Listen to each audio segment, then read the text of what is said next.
When I first drove past the Welcome to Maple Ridge sign, it felt like I was crossing into a different chapter of my life. Not a new book, not a new genre, just a different chapter, quieter and less cluttered. After 32 years of working as a structural engineer, and 17 of those years spent juggling conference calls and chemotherapy appointments for my late wife, I wanted something simple, something quiet, something soft. Maple Ridge was that place.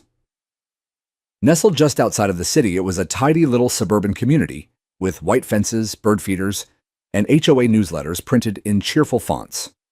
The houses all had small porches, most, with rocking chairs that looked like they'd seen more lemonade than arguments. It was the kind of neighborhood where people waved to strangers and dogs had names like Buttons or Snickers. On the surface, it was perfect, and maybe that's what drew me in. The illusion of peace. The idea that after all the chaos and heartbreak, I could land somewhere still. The house I bought was a modest 2-story with a brick chimney and a faded blue door. The previous owner had left a few wind chimes on the porch and an old barbecue grill out back that looked like it hadn't been used since the Clinton administration. But the bones were solid. The garden was overgrown in a charming way. And for the first time in years, I felt like I could breathe. There was only one thing I did the very first week after moving in, one change, one expression of who I was and what this new life meant to me. I painted the house. Not entirely, of course, just the exterior panels and the front door. The original color was a dull beige that looked like it had given up halfway through being painted. I chose a soft sage green with warm cream trim, calming, natural welcoming. The kind of green you'd find in an old forest or a grandmother's quilt. It wasn't neon, it wasn't rebellious. It was simply me. As I rolled the final strokes on the garage trim, a neighbor across the street gave me a thumbs up and shouted, "Nice choice. Looks like spring finally moved in." I smiled. That evening, as I sipped tea on the porch, watching the sun melt into the rooftops, I whispered to no one in particular, Carol would have liked this. And I meant it. Carol had always dreamed of living in a home with personality. She'd clipped photos from magazines, bookmarked interior blogs, and talked about how color made a house sing. When she passed, I promised myself that if I ever settled again, I'd make that house sing for her. This sage green was her favorite. It wasn't long before I unpacked the last box, rearranged the books by subject instead of alphabet, and filled the front room with the soft sound of her favorite jazz records. I finally had a space where the silence didn't feel like absence. It felt like presence. But silence has a way of warning you before it breaks. And it broke the very next week.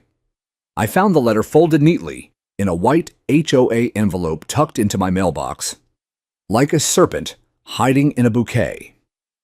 Notice of violation. Non-compliant paint color. The language was stern, passive-aggressive, and condescending all at once. According to the HOA design and aesthetic standards, my paint choice did not conform to the neutral earth tone palette approved by the Homeowners Association of Maple Ridge. A fine of $1,000 would be levied if the paint was not reverted to acceptable colors within 14 days. I read it 3 times. Then I read it aloud. Then I laughed. Not a bitter laugh. Not yet. Just a laugh of disbelief. There had been no prior warning, no neighborly knock, no friendly reminder. Just a bill, a penalty, an order. That night, I reread the HOA welcome packet I'd skimmed when I bought the house. I highlighted every section about design restrictions. There was no clause, no appendix, no mention of sage green being a violation. I even cross-checked the RGB codes provided in the digital PDF. Nothing. As I dug deeper, I found something interesting. There was a line that said homeowners are encouraged to maintain exterior aesthetics in line with Maple Ridge tradition. No hard rules, just a suggestion. I'd worked in engineering long enough to know the difference between policy and preference. And that letter, that was all preference. But preference in the wrong hands can be weaponized. The next morning, I tried to call the HOA office. The number went straight to voicemail. I left a calm, respectful message asking for clarification. No one called back. Instead, 2 days later, another letter arrived. This one with red ink and a typed notice stating that the fine would increase to $1,500 if no corrective action was taken by the end of the week. It was signed by the HOA president herself. Karen Whitmore. The name rang familiar. I remembered her now, a sharp-looking woman in her late 50s with perfectly ironed khaki pants, walking a Pomeranian named Winston like it was royalty. She'd waved to me once curtly but didn't stop to introduce herself. Apparently, Karen didn't do introductions. She did enforcement. So I did something I hadn't done since I retired. I got serious. I pulled out my old field notebook and began logging everything. Dates, correspondence, photographs, copies of paint receipts, a record of the neighbor who had complimented me. I even drove around the neighborhood and took discreet photos of other houses, with color schemes far brighter than mine. There was a salmon pink ranch on Sycamore Drive, a lavender bungalow 2 streets over, and my personal favorite, a hideous mustard yellow duplex with burnt orange shutters that looked like a hot dog stand. All untouched, all unpunished. That evening, I sat on the porch with a legal pad and 2 mugs of coffee, one for me, one for Carol's memory, and said, if they want to play petty, let's play precise. What I didn't know then was just how far Karen was willing to go. But she didn't know me either. She didn't know that under my grief, under the quiet man painting his house, lived someone who had spent his life solving complex problems, negotiating million-dollar contracts, and designing earthquake-proof bridges. And she had just given me a reason to build something again. Not a structure, a stand. The morning light spilled across my porch like a warm invitation, and I almost believed the day would be normal. I just finished pruning the overgrown lilac bushes along the fence, and was about to reward myself with a second cup of coffee, when I saw it another envelope. Same logo, same tidy HOA letterhead, tucked into the mailbox like a thorn in a bouquet. I stood still for a moment, letting the breeze rustle through my shirt as I stared at the letter in my hand. It felt too soon for round 2. I peeled it open slowly, scanning the text with growing disbelief. Subject, escalation of violation. Paint color, non-compliance. Fine due, $1,000. Due to the homeowner's failure to take corrective action regarding the unauthorized paint color, the Homeowners Association hereby imposes a fine of $1,000 effective immediately. Additional penalties may accrue if the matter is not resolved within the next 5 business days. Signed once again by Karen Whitmore, president of the Maple Ridge HOA. My heart wasn't racing. It wasn't anger that gripped me yet. It was that same hollow bewilderment you get when life smacks you with something so absurd, your brain stalls just trying to process it. I had done everything by the book. No rules were broken, no guidelines violated. And yet here I was, being fined like I'd set fire to the clubhouse. I walked inside, laid the letter on the kitchen counter, and stared at the sage green walls around me. They looked calm, peaceful, comforting, like sanctuary. But apparently to Karen, they looked like war. I picked up my phone and called the number listed at the bottom of the letter. It rang 4 times before a chipper voice answered. Maple Ridge HOA office. This is Donna speaking. Hi, Donna, I said calmly. My name is Thomas Reed.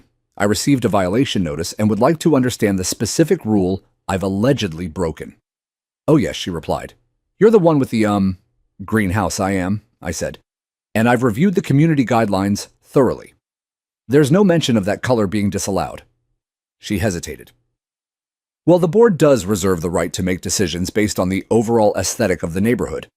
That sounds more like a preference than a policy, I said, still even-toned. Could you please direct me to the exact clause that justifies a $1,000? Fine. Another pause. I'll have to ask Ms. Whitmore to get back to you on that. Donna said a little less chipper now. She's currently out of the office. Of course, I replied. Please let her know I'll be expecting her call. I hung up and stared at the kitchen clock. It ticked rhythmically in the background as if marking time for an invisible countdown. This was no longer about paint. It was about power. Karen hadn't responded to facts, nor to neighborly discussion. She had escalated immediately to punishment, to fear, to force. and judging by how quickly the second letter had arrived, she'd done it before. I remembered something my wife Carol once said during her cancer treatments. She told me that when people feel out of control in their own lives, they try to control others. She said it softly, but it stuck with me. I wondered what Karen had lost that made her hold so tightly to neighborhood dominance. Still, insight didn't equal tolerance. That night, I walked around the neighborhood, not just for air, but for information. At 6:42 p.m., I saw Karen walking Winston down the sidewalk with the same military precision she'd used to deliver her verdicts. I gave a polite nod. She didn't return it. 3 houses down, I saw a couple repainting their shutters a bold navy blue. I stopped to compliment them. "You're lucky you didn't choose green," I joked lightly. The woman laughed. "Green?" "Why, Karen's not a fan," I said, holding up my phone with a picture of the letter. Her smile faltered. "You're not the first." It turns out Karen had flagged multiple homes in the past for non-conforming aesthetics, but few had pushed back. Most paid the fines, repainted, and moved on. Some quietly sold their homes, unable to bear the constant policing. "Everyone's afraid of rocking the boat," the husband said. "She's got her little board of yes men, and they'll do whatever she says." I thanked them and walked back to my porch. That night, I pulled up the public registry for Maple Ridge's HOA bylaws. I wasn't just reading anymore, I was highlighting, annotating, documenting. I created a folder titled Colorgate and started printing every page that contradicted her actions. It was slow, methodical work, the kind that engineers like me are good at. And in between the legal jargon and overlapping clauses, I found my leverage. There were no penalties allowed for aesthetic disagreements unless the color had been previously submitted and denied in writing. I had submitted nothings because submission was not required for touch-up paint under the value of $2,500, a clause hidden in a footnote on page 17. My house had cost me $742 in paint and supplies. I had receipts. In other words, her fine was unenforceable. But Karen hadn't sent that fine to enforce law. She sent it to enforce her. Still, I wasn't going to march over to her door or shout during the next HOA meeting. That wasn't my way. That wasn't Carol's way either. I'd play the long game. And so I began gathering more than just paperwork. I started looking at the HOA itself, their structure, their leases, their finances, and that's when I found something interesting. The HOA didn't own its office, it leased it from a property management company that had recently listed the building for sale. It was almost poetic. They had fined me $1,000 over paint while squatting in a rental with no idea who might buy it next. As I shut down my computer that night, I leaned back and let out a quiet, satisfied breath. I wasn't angry anymore. I was focused. They had opened the first move. Now it was my turn. By the time the next HOA meeting rolled around, I had been labeled. Not just as the greenhouse guy, but something more threatening, in Karen's eyes, non-compliant. A term that in military circles meant someone who wouldn't follow orders. In Maple Ridge, it meant someone who wouldn't bow to Karen's invisible crown. The meeting was held at the community clubhouse, a small beige structure, with carpet that smelled faintly of mildew and coffee creamer. I arrived 10 minutes early and took a seat near the back, clipboard in hand, wearing a navy button-up Carol had once bought me for our anniversary. People trickled in, neighbors I had only waved to, some who avoided eye contact now, and others who offered awkward smiles. Karen arrived exactly on time, carrying a leather folio and an air of command that would have impressed a courtroom bailiff. She wore a maroon blouse, gold brooch, and that sharp, perpetually disappointed expression. "Let's begin," she said, tapping the microphone like a talk show host. After the routine agenda, minutes from last meeting, landscaping budget, trash collection updates, she moved on to community compliance and aesthetic standards. Her tone shifted like a violin tuning before a dramatic solo. "We've had a few unfortunate examples recently," she began, scanning the room like a schoolteacher hunting for the gum chewer. "Homes that have deviated from the agreed-upon visual guidelines. One in particular has chosen a shade of green that, while not expressly banned in the outdated documentation, is completely out of sync with our community's character." I raised an eyebrow but didn't speak. "It's about preserving value," she continued. A house that doesn't conform can reduce curb appeal, which reduces everyone's property value. It's not personal, it's principle. There was a murmur of agreement from her usual allies, board member Dean, the retired dentist, Cheryl, who ran the gardening committee like a botanical dictatorship, and Mike, who mowed his lawn with the precision of a NASA engineer. Then Karen did something that even I didn't expect. She pointed. To the homeowner in question, Mr. Thomas Reed, thank you for joining us this evening. Every head in the room turned toward me. I felt the air thin. I'd like to offer you the opportunity to explain your color choice, Karen said sweetly, though her eyes held something closer to venom. I stood up slowly, clipboard in hand. My color choice, I said calmly, was sage green, a soft neutral tone meant to reflect the natural tree canopy and complement the earth tones in this neighborhood. A few people nodded. I continued. I reviewed the HOA guidelines carefully. Nowhere does it list prohibited colors, nor does it require submission of paint choices unless a structural alteration is being made. Mine wasn't. I painted wood trim and panels that already existed. Karen smiled tightly. The guidelines may be outdated, but the board has discretion. Discretion, I echoed, isn't the same as unilateral authority. There's no transparency, no appeals process, and apparently no due process when it comes to fines. I was issued a $1,000 fine, with no hearing, no warning, and no dialogue. Karen's smile faltered slightly. Dean shifted in his seat.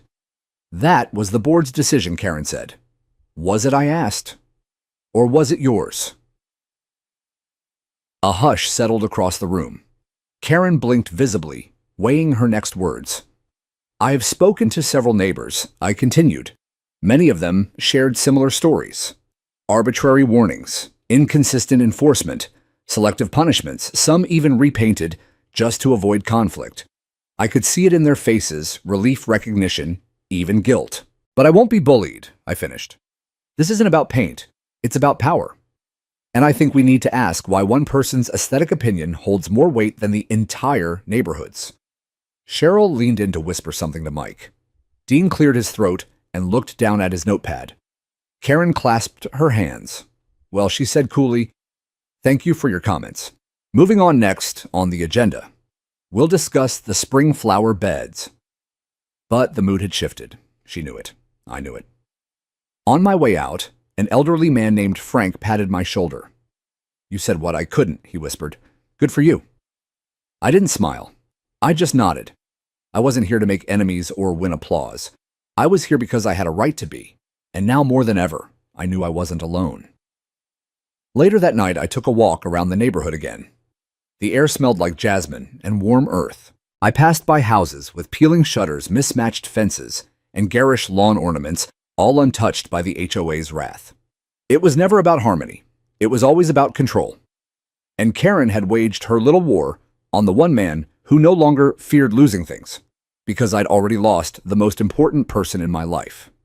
The worst she could do now was underestimate me, which in her case was a very bad idea. The next morning, I sat at my kitchen table with a fresh pot of coffee, a yellow legal pad, and a printed copy of the HOA bylaws. The binder had been buried in the welcome packet they'd handed me when I moved in, thick with outdated formatting and legalese. But as far as I was concerned, it was the HOA's Bible. If Karen was going to wield it like scripture, I intended to read every verse. I spent the entire morning cross-referencing clauses, page 6, section B3. Structural changes must be submitted for review. No mention of cosmetic updates like paint. Page 14. Yard ornaments must not exceed 4 feet in height. Irrelevant. Page 22. Listed examples of architectural violation: sheds without permits, unapproved fences, visible satellite dishes, but nowhere. Not once did it mention paint color. The closest I found was a vague line on page 31. Homeowners are encouraged to maintain aesthetic consistency in line with community values. That's it.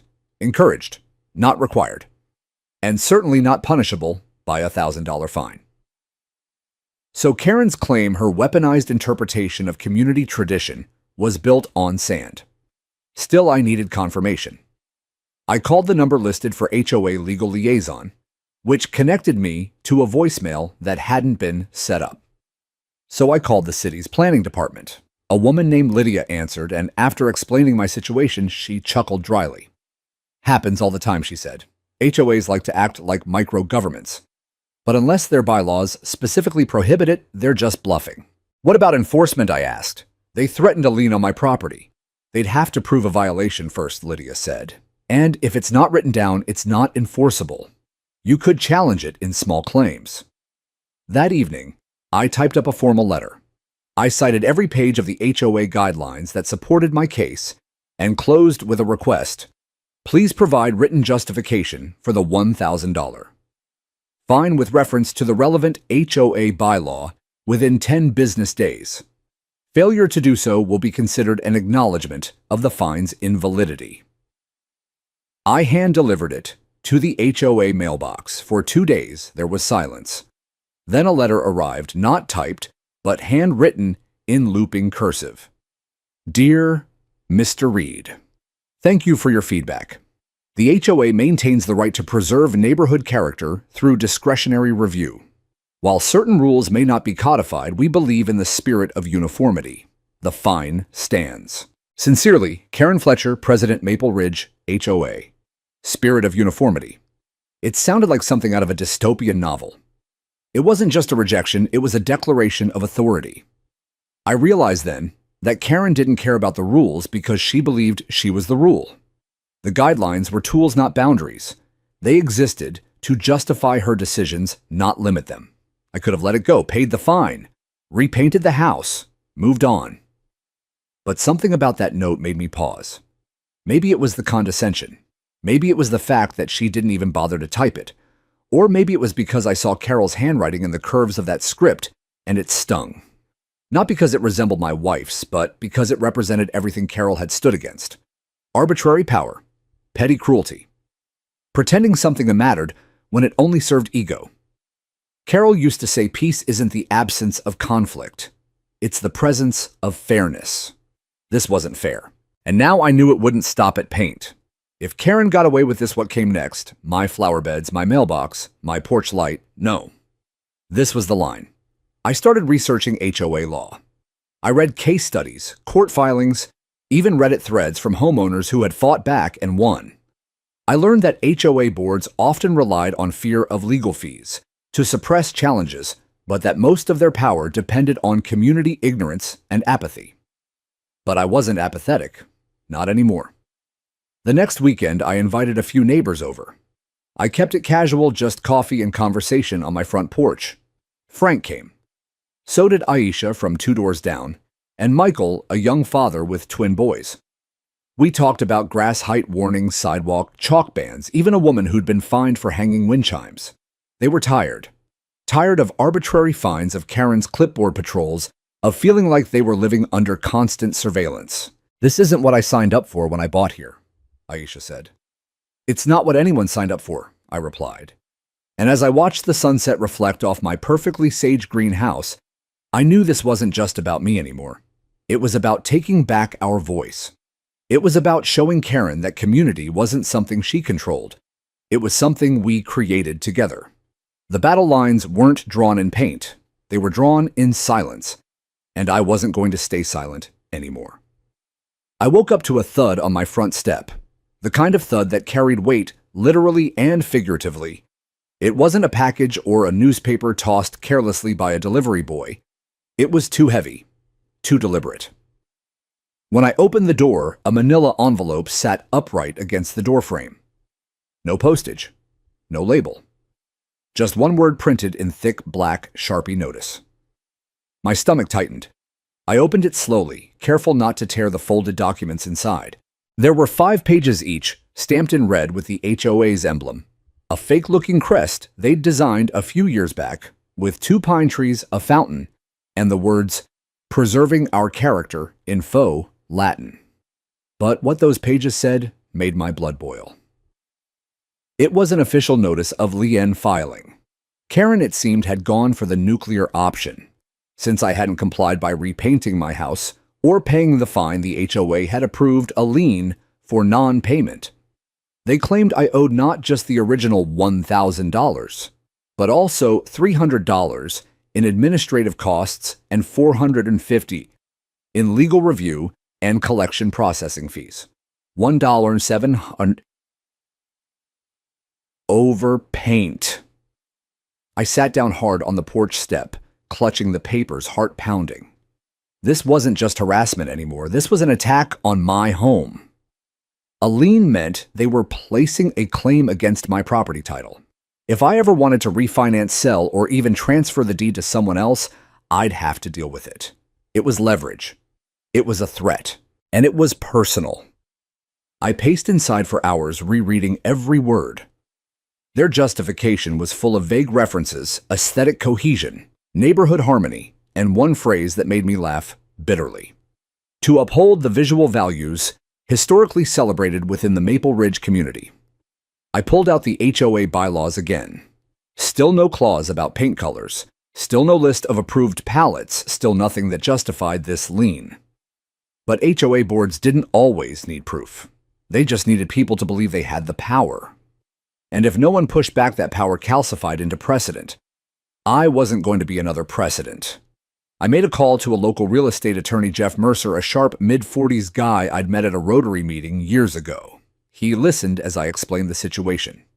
"Let me guess," he said. "Karen Fletcher, yup. She's got a reputation," he muttered. "You're not the first to end up in her crosshairs. But a lien, without clear violation, that's weak." He offered to file a formal response, but he was honest about the timeline. It could take months to fight the lien in small claims court. They count on that, Jeff said. Delay, paperwork, bureaucracy. They think you'll just pay to make it go away. But I wasn't wired that way.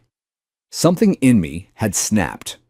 Maybe it was the way Karen had smiled at the last meeting, or the way some neighbors had started looking at me like I was the problem. Maybe it was Carol again, her voice in my head saying, "If they can do it to you, they'll do it to someone else." I didn't want to just win. I wanted to change the rules. That night, while lying awake in bed, I thought back to something Frank had said 2 weeks earlier. We'd been talking about how the HOA always held meetings in the same tired strip mall, Unit 9, next to a dry cleaner and a vape shop. Frank had joked, you'd think, for all the power they have, they'd at least own the building. And then, something clicked. I sat upright, reached for my laptop, and typed into a commercial real estate site. Sure enough, the strip mall was owned by a mid-sized property group, and one of the units, Unit 9, was listed as available. I blinked. Then I refreshed the page. Still available. I called the number the next morning and got connected to a leasing manager named Scott. Yeah, he confirmed. Unit 9's lease is expiring next month. Current tenants haven't renewed. Interested, very. I said, doing my best not to let my voice tremble. But I didn't want to lease it. I wanted to own it. Turns out the entire strip mall, 6 units total, was on the market quietly. The ownership group was looking to offload the property to consolidate assets. It wasn't cheap, but it wasn't outrageous either. They were looking for a quick close, and the price was negotiable. I called Jeff again. Think we can set up an LLC and make a cash offer through it? There was a pause. You're serious as a lien on my house? Jeff laughed. Let's do it. Over the next 2 weeks, I worked silently. While Karen paraded around with her clipboard, I had conference calls with brokers, pored over zoning maps, reviewed inspection reports, and quietly shifted funds from my retirement account into a certified investment transfer. It wasn't reckless. I had the means, and frankly, I'd never felt more focused in my life. I didn't tell anyone, not even Frank. The best part, the current HOA lease didn't include a renewal clause. If the new property owner didn't extend their lease, they'd have 30 days to vacate. That's all I needed. 30 days. 30 days to flip the script. To remind Karen and her cronies that power is only real if we let them have it. And when the papers were finally signed, when the ink dried on the deed and my LLC officially owned the office the HOA operated out of, I poured myself a glass of Carol's favorite red wine, stepped out onto the porch, and raised a quiet toast to the sage green walls around me. Let the games begin. The morning after the deal closed, I drove by the strip mall like a stranger, slowly windows rolled down, sunglasses on. Unit 9 looked as dull and unassuming as ever beige, stucco, a crooked number plaque, and a faded HOA sign bolted to the glass door that read, "By appointment only." That door now technically belonged to me. But I didn't stop. I just kept driving, planning my next move, with the kind of careful patience that had once made me a reliable engineer, a steady husband, and now an underestimated man with legal ownership of the battleground. I spent the next several days not gloating, but observing. I became a ghost in Maple Ridge the way Carol used to call it when I got too quiet. "You disappear, but you're always watching," she would say, half worried, half proud. And watch I did. Every HOA board member who stepped into Unit 9, every courier dropping off envelopes, every Wednesday night community meeting. They were still operating under the assumption that they had time, that they had authority, that they were safe. They weren't. I wasn't interested in revenge for revenge's sake. I wasn't even angry anymore. What I wanted was transparency, fairness. I wanted to expose how deeply the HOA relied on its smoke and mirrors show of force, and how vulnerable that force was when someone finally turned on the lights. That's when the idea of a broader inspection took root. You see, while the HOA had spent the past month nitpicking my house, down to the color swatch, they'd completely ignored their own responsibilities. Fire hydrants, overgrown with ivy. Electrical boxes with exposed wiring near the children's playground. Sidewalks cracked wide enough for someone to trip and shatter a hip. And this was the kicker: no formal safety inspections logged in the community files for over 6 years. 6. As someone who once held a Class A contractor's license and spent decades auditing fire codes, this wasn't just negligence, it was dangerous.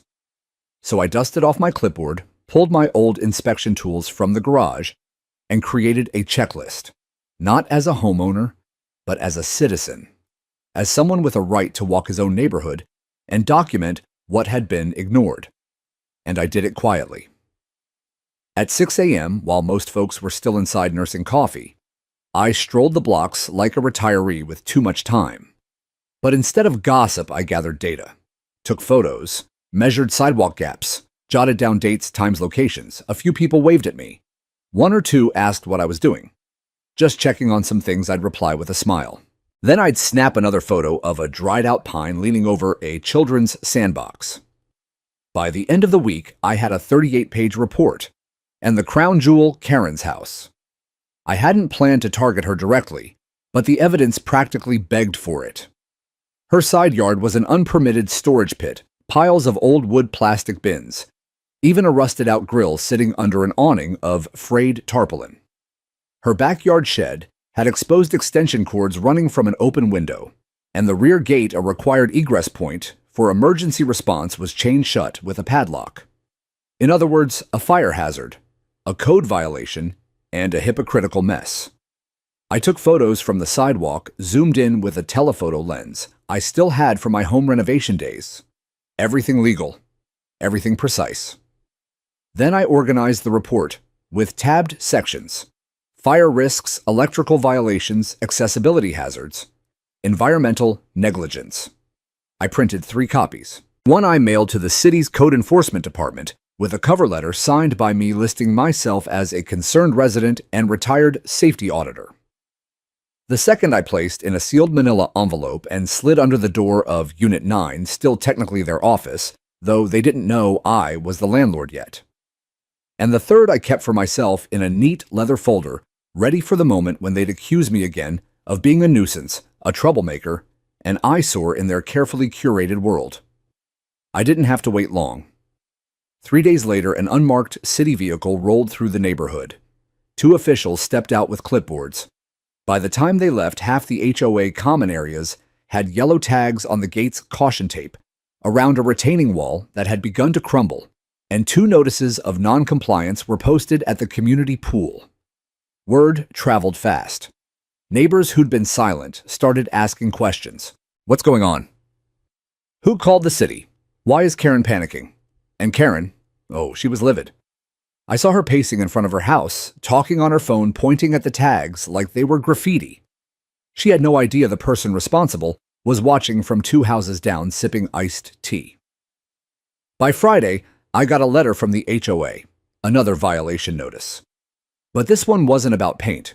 It was about interference with the HOA's functional processes and property oversight duties. I laughed. Interference, they didn't know the half of it, because on Monday they'd receive something even more potent than a city violation. They'd receive a certified letter bearing the letterhead of Maple Ridge Holdings, LLC. And in it, a very simple line effective immediately. Please prepare to vacate Unit 9 by the end of the month. I didn't sleep much the night before the letter was delivered. Not out of nerves, but anticipation. There's a certain quiet that comes when you know you're finally turning a page. I stood at my kitchen window just before dawn watching the light break over the neighborhood rooftops, coffee in hand. That little strip mall, the one where Unit 9 squatted like a monument to arbitrary power, looked almost peaceful from a distance. Almost, but I knew what was coming. The certified letter arrived at 10:43 a.m. I know the time because I watched the mail carrier step into the HOA's office with a neon green envelope in hand, one I had specifically requested to ensure visibility. A few minutes later, the door opened again. Karen stepped outside with the envelope pressed to her chest, face pale eyes scanning the street like she expected someone to jump out from behind a bush, yelling, "Gotcha!" But there was no punchline. Just a legally binding notice signed by me under the corporate entity Maple Ridge Holdings, LLC, stating that their lease on Unit 9 was terminated effective 30 days from receipt. No renewal, no negotiation. Within hours, the HOA board was in crisis mode. They called for an emergency session. I didn't attend. Instead, I sat in the backyard with a sandwich and watched as a steady stream of confused board members came and went, their voices escalating behind the thin office walls. I imagined the flurry of emails, the frantic Googling of lease agreements, the realization that somehow, some way, the very ground they operated from had shifted underneath them, and they had no clue who was holding the deed. But they would soon. 3 days later, Karen knocked on my door. It was surreal opening it to her after months of snide letters, backhanded comments, and public humiliation. She didn't smile. She didn't even pretend to be polite. "We received an eviction notice," she said flatly, "from Maple Ridge Holdings." I nodded. "I know." Her eyes narrowed. "Do you know who that is?" I sipped my coffee. "I might." She stared at me, lips tightening. "Well, we're filing an appeal. This has to be a mistake." "No mistake," I said. "You've got 27 days left." She blinked. "You're evicting the HOA. I'm evicting a tenant whose lease expired and who is now occupying the property without the owner's consent. Standard business." Karen took a shaky breath. "You can't do this. I already have." She looked down at her clipboard, her ever-present prop, and I swear for a moment she looked lost. Not angry, not arrogant, just stunned. "What do you want?" she asked finally, voice brittle. I thought about that for a moment. I want my house to stay painted the color I chose. I want to stop receiving threat letters for having solar lights. I want my neighbors to feel like neighbors, not informants. And I want people like you to stop using this HOA to bully homeowners into compliance with your personal taste. That's not how we operate," she snapped. "It's exactly how you operate," I said, stepping closer, "but it ends now." She left without another word. Over the next 2 weeks, a quiet panic settled over the board. Their meetings grew shorter. They stopped walking the neighborhood with clipboards. The violation notices slowed to a trickle, then stopped altogether. It was as if the air had shifted, like they could feel the grip slipping from their fingers. On the 26th day, I delivered another letter. This one was hand-signed, delivered with civility, and offered them a temporary solution. Maple Ridge Holdings, LLC is willing to lease Unit 9 for 1 additional month at double the current rate contingent on your immediate resignation as president and agreement to hold a full community election for a new board. I gave them 48 hours to respond. Karen didn't reply, but the board did. The next morning, I received an email from the treasurer. She confirmed they had accepted the terms. Karen would step down, and the HOA would, for the first time in its history, allow the entire neighborhood to vote on leadership instead of being appointed internally. It was done. That evening, I stood in the strip mall parking lot as a new locksmith changed the codes on Unit 9's door. I didn't feel triumphant, not exactly. More like relieved. Like a long-held breath had finally been released. I didn't want control. I didn't want power. What I wanted, what I had always wanted, was respect, fairness, and a space to grieve and rebuild in peace. As the sun set behind the ridge, casting golden light across the parking lot, I felt Carol beside me. Not literally. But in that quiet, in the way the wind shifted and the light held still for just a second, I felt her. She would have smiled, maybe even said, "You took the high road, but damn if you didn't pave your own highway too." I chuckled to myself. It was time to paint again. The next morning, I printed 6 copies of the final eviction notice, clean, legal, precise. No emotion, no spite. Just ink and law. It was addressed to the Maple Ridge Homeowners Association care of its current board members, and it stated what the letter from the holding company only hinted at. This time it was from me in my own name. It read, "To the members of the Maple Ridge Homeowners Association. This letter serves as formal notice that you are hereby required to vacate Unit 9 of the Maple Ridge Commons building within 30 calendar days of receipt. The current lease expired on date and has not been renewed. Effective immediately, you are considered occupants at will and must remove all HOA property from the premises by close of business on date. Failure to comply will result in legal proceedings for unlawful detainer. Sincerely, Thomas Reed, owner, Maple Ridge Commons." I delivered them myself. Karen wasn't there that day. Maybe she couldn't face it. Maybe she was at the county clerk's office trying to dig up anything, any clause, any loophole that could stop what was already inevitable. But the rest of the board was present, eyes wide as saucers, when I walked through the door and laid the letters on their table. No one said a word. The treasurer, the only one who had ever spoken to me like a human being, gave me a slight nod, almost apologetic. The secretary just stared at the notice like it was written in another language. I walked out without looking back. Within hours, the emails started. Requests for extensions. Questions about potential compromise. One board member asked if I would consider leasing the space back to the HOA indefinitely at a lower rate, claiming that continuity of operations was in the best interest of the neighborhood. I declined them all. What followed was the sound of scrambling. They set up a folding table in the community park, holding makeshift meetings under a pop-up tent as they tried to maintain the appearance of authority. But the illusion was breaking down. Homeowners started asking questions, real questions. Why are we having meetings outside? Why are my dues going towards storage units? Why hasn't the board explained what happened? The power dynamic was shifting, and fast. And as it shifted, something remarkable began to happen. Neighbors started talking again. Not about paint colors or lawn lengths, but about change.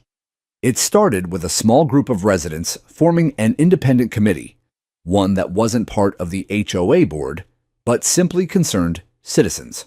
They asked for a full accounting of dues spent over the last 5 years. They asked for a digital copy of all violation records. They asked for and received a list of every board member's term length, appointment date, and renewal history. And when they realized no one on the board had ever been formally elected, the outrage was instantaneous. Karen returned the following week, striding across the park in a too-stiff blazer, trying to assert some form of control. But the crowd had already turned. I stayed at the edge of the field, arms folded, watching it unfold. A woman named Melissa, a retired school principal who'd never spoken up at a meeting before, stepped forward with a binder thick with printouts. "We've checked the bylaws," she said loud enough for everyone to hear. "Nowhere does it say board positions are lifetime appointments. Nowhere does it say homeowners can't vote. We're calling for a full election. We have more than the required 20% signatures. It's happening." Karen tried to laugh it off. "You don't understand the administrative structure." Melissa cut her off. "No, you don't understand. You don't own the office anymore. You don't control the mail. And for the first time, you don't have a space to hide behind." The silence was thunderous. I almost felt sorry for Karen. Almost. I watched her sputter, then retreat into a crowd that no longer looked at her with admiration, but with suspicion. By the time the eviction deadline came around, the HOA's possessions had been moved into a rented trailer parked outside one of the board members' homes. Their banner, once proudly hung outside Unit 9, now sat folded under a tablecloth. The once powerful title of president had become a punchline whispered between lawnmowers and mailboxes. And me, I stepped into Unit 9 and took a deep breath. The place was small, slightly musty, and had too many chairs, but it was mine. I donated a portion of the space to the new community committee, no strings attached. A table, some chairs, a coffee machine. A space for real dialogue. No bylaws, no fines, just people. Sometimes justice isn't loud. Sometimes it doesn't come in handcuffs or gavel pounds. Sometimes justice comes in the form of a building key handed to the people who had none before. Sometimes justice is eviction in reverse. The emergency meeting was announced with all the urgency of a collapsing empire. A poorly printed flyer tucked into mailboxes. A mass email from a Gmail account rather than the official HOA server. A lawn sign, hand-lettered in marker stuck near the front entrance of the subdivision, that read, "Community Meeting, Urgent Agenda. This Wednesday, 6 p.m., Park Pavilion." They were out of options, and they knew it. Wednesday arrived cloaked in the golden haze of a summer evening. Cicadas hummed like distant applause, and the Park Pavilion, a once-forgotten concrete slab, with a cracked roof and rusted picnic tables, suddenly became the site of reckoning. I walked in carrying nothing but a folder under one arm, and the weight of 2 years' worth of petty war on my shoulders. Around me, neighbors I hadn't spoken to in months, nodded politely, some clapping me on the back, others whispering quietly as I passed. Karen was already there, pacing behind the center table, like a defendant waiting for the verdict. Her usual bravado was still there, pressed blouse, perfect posture, the HOA binder clutched like a lifeline, but the eyes around her no longer offered loyalty, only scrutiny. She tapped a microphone that wasn't plugged in, then gave up and raised her voice. "This meeting has been called to discuss recent events that have affected the operations of the Maple Ridge Homeowners Association," she said, voice taut like piano wire. "It is our goal to bring clarity, order, and accountability." Someone called from the crowd. She flinched, but forced a smile. "Yes, that too." I stepped forward. "I have a few words," I said. There was a murmur. She tried to object. "This is a board meeting, not an open floor," but it was too late. The tide had turned. The people wanted to hear it. I unfolded a single sheet of paper. "This is the deed to the building at Maple Ridge Commons Unit 9, the space you've occupied as the official office of the HOA for the past 10 years. As of 2 months ago, I own it. The lease was not renewed. You've been evicted. This is public record." A ripple went through the crowd, part disbelief, part exhilaration. Karen stood up, voice rising. "You manipulated this whole situation," I nodded, calm. "I followed the law. You enforced rules that didn't exist. You fined me $1,000 over paint, then tried to lien my house. You ostracized me publicly. I fought back legally." Someone in the back shouted, "You go, paint guy!" Laughter broke out, relieving, cathartic.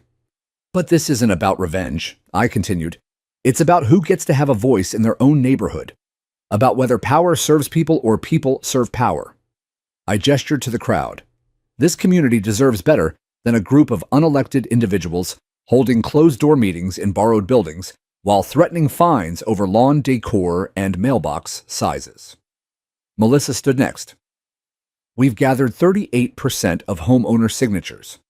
According to the bylaws, that's more than enough to call for a full vote to dissolve the current board and hold open elections." Karen turned pale. "You can't do that," she hissed. "Actually," Melissa replied, "we already did." Another ripple, this time thunderous. Applause, cheering, neighbors embracing. It was as if years of whispered frustration had suddenly found a megaphone. I watched Karen shrink, not physically, but in presence. The power she wielded had been paper-thin all along. All it took was someone willing to challenge it. I stayed behind after the meeting, helping fold chairs and gather empty water bottles. Melissa handed me a cookie from a paper plate and smiled. "You ever think about running for president?" she joked. I laughed. "I just wanted to repaint my house." She grinned. and ended up repainting the whole neighborhood. Later that night, I stood on my porch as the sun dipped behind the rooftops. The house glowed warm in its now iconic color, bold, defiant, and finally accepted. From somewhere down the street came the smell of barbecue. Someone playing guitar, laughter. No citations, no threats, just community, just peace. The morning after the meeting felt different, not just for me, but for the whole neighborhood. It was as if the heavy fog of anxiety that had hung over Maple Ridge for years had finally lifted. I walked out onto my porch with a cup of black coffee, the sun just cresting the tops of the tall pine trees at the edge of the cul-de-sac. For the first time since I moved in, I didn't brace myself for a notice taped to my door or a sideways glance from a neighbor. I simply breathed. The front of my house shimmered in the morning light, painted in that same warm, deep blue that Karen had once declared an offense to community standards. But now it didn't feel like defiance. It felt like declaration. A declaration that this was my home, and I had earned the right to live in it without fear of arbitrary punishment. As I watered the flower beds, two older neighbors I'd barely spoken to strolled by. They stopped. "Looks real nice," the husband said, adjusting his cap. "Better than beige, if you ask me." "Glad you stood up to them," his wife added with a kind smile. We were scared to say anything. I nodded, not with pride, but with understanding. "Fear doesn't build communities," I said. "Conversation does." That weekend, the neighborhood came alive. It started with a small invitation I posted on the newly unmoderated HOA board community cookout. "Everyone welcome, Saturday 5 p.m. Bring something to share." I didn't expect much, maybe a few curious faces. A neighbor or two who'd been secretly rooting for me from behind their curtains. What happened blew me away. By 5 o'clock, the cul-de-sac was filled with folding tables, slow cookers, lawn chairs, and kids riding bikes. Someone had brought a Bluetooth speaker and played classic soul and Motown. A young couple roasted marshmallows in a fire pit. Melissa brought her famous peach cobbler and handed out sticky plates like they were acts of resistance. I'd set up my old grill, the very one that started it all, beneath the same awning where I once received my first violation notice. Now it was crowned with a string of lights and surrounded by neighbors waiting for a taste of my ribs. "Not gonna lie," said Marcus, a father of 3, who used to avoid eye contact with me. "Karen made me scared to talk to you. I didn't want trouble." I nodded. "I get it." He looked me in the eye. "But you changed things, for all of us." Kids ran by, squealing with glee, as someone fired up sparklers. Karen's house stood dark and silent at the edge of the street. She'd resigned quietly 2 days after the vote, packed up her binder, took down her little sign about dog poop fines, and disappeared. No one really missed her, not because they hated her, but because fear isn't a healthy way to lead. Later that night, as the last of the party faded and the stars blinked into view, I found myself standing alone at the end of the driveway. I looked back at the house. Its new paint, the porch swing I'd finally installed, the flower beds that now bloomed without judgment. It wasn't just a house anymore. It was freedom. It was healing.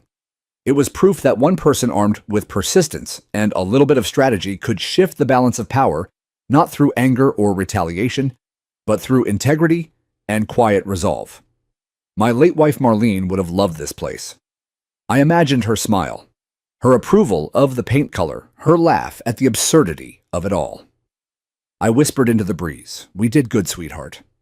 And in that moment, beneath the soft hum of crickets and the last glow of the grill, I finally felt at peace. Not just because I had won, but because we all had.